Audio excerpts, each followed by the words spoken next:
व्हिडिओमध्ये दिसणारं जे तुम्हाला मोठंसं विमान वाटतं आहे ते विमान नसून डिस्कवरीचे स्पेस शटल आहे. ते आहे जे ॲक्च्युअल वापरलं गेलं होतं अमेरिकेकडून आणि त्याच्यातून जे काही जी फ्लोटिंग बॅग बाहेर पडते ती, त्याच्यानंतर आतमध्ये असणारे ते कॅमेरे, त्या कॅप्सूल्स, हे सगळं तिथे ठेवलेले आहे. मग त्याच्यानंतर ते उपग्रह कसे सोडले जातात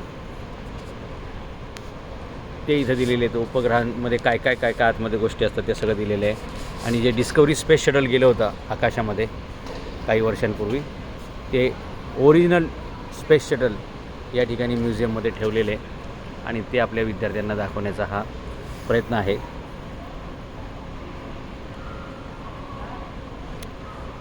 स्पेसमध्ये ज्यावेळी उपग्रह पाठवला जातो किंवा काही संशोधन केलं जातं, चंद्रावर मंगळावर ज्यावेळी शटल पाठवलं जातं, यान पाठवलं जातं, त्यावेळी त्यात असणाऱ्या काय काय वस्तू असतात, ते उपग्रह, त्याचे ट्रान्सपॉन्डर्स, हे सगळं या ठिकाणी मुलांना पाहायला मिळतं.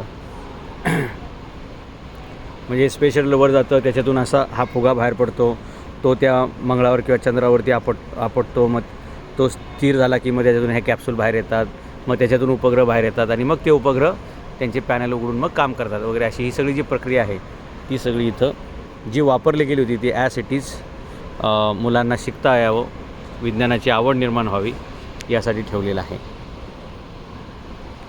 Washington DC aerospace museum, Washington DC.